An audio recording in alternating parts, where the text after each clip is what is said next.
여러분, 오늘은 정말 중요한 이야기를 해볼 거예요. 우리는 지금 크리스마스 시즌을 보내고 있죠. 그런데 크리스마스에 대해 알고 있는 많은 것들이 사실은 진짜 중요한 게 아니에요. 오늘 저는 크리스마스의 진짜 의미에 대해 이야기하려고 해요. 아마 여러분이 지금까지 들어본 적 없는 이야기일 거예요. 먼저 성경에 나오는 이야기를 하나 들려줄게요. 어느 날 예수님과 제자들이 배를 타고 가고 있었어요. 그런데 갑자기 큰 폭풍이 불어 닥쳤죠. 바람이 너무 강하고 파도가 높아서 배가 금방이라도 가라앉을 것 같았어요. 그런데 예수님은 어떻게 하고 계셨는지 아세요? 배 뒤쪽에서 베개를 베고 주무시고 계셨어요. 제자들은 겁에 질려 예수님을 깨웠죠. 선생님, 우리가 죽게 생겼는데 신경 안 쓰세요? 그때 예수님께서 일어나셔서 바람과 바다를 향해 말씀하셨어요.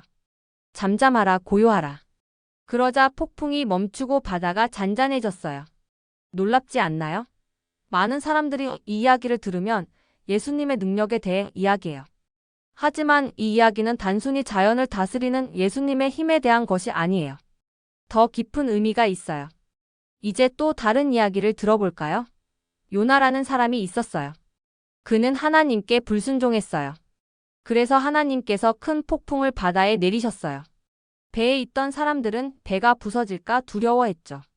그때 요나가 말했어요. 이 폭풍은 내 잘못이에요. 나를 바다에 던지세요. 그러면 폭풍이 멈출 거예요. 사람들이 요나를 바다에 던지자 정말 폭풍이 멈췄어요. 그런데 예수님은 요나와는 달랐어요. 요나는 죄를 지었지만 예수님은 죄가 없으셨죠. 그런데도 예수님은 우리가 지은 죄 때문에 하나님께서 보내신 분노의 폭풍을 대신 받으셨어요. 우리가 마치 가라앉는 배에 타고 있었던 것처럼 말이에요. 예수님은 아무 죄도 없으셨지만 우리를 구하시기 위해 스스로 폭풍 속으로 뛰어드셨어요. 십자가에서 예수님이 돌아가신 것은 우리를 대신해 하나님의 분노를 감당하신 거예요. 예수님이 그 고통을 감당하셨기 때문에 하나님과 우리가 화목할 수 있게 되었어요. 크리스마스는 바로 이 사랑의 이야기예요. 우리가 받을 자격도 없고 상상도 할 수 없는 사랑이죠. 여러분, 누군가가 여러분을 그렇게 사랑해서 자신의 생명을 내어주었다면 여러분은 어떻게 하겠어요? 그 사랑을 잊을 수 있을까요? 아니요, 잊을 수 없을 거예요. 오히려 그분을 사랑하고 그분을 믿고 그분을 위해 살고 싶지 않을까요?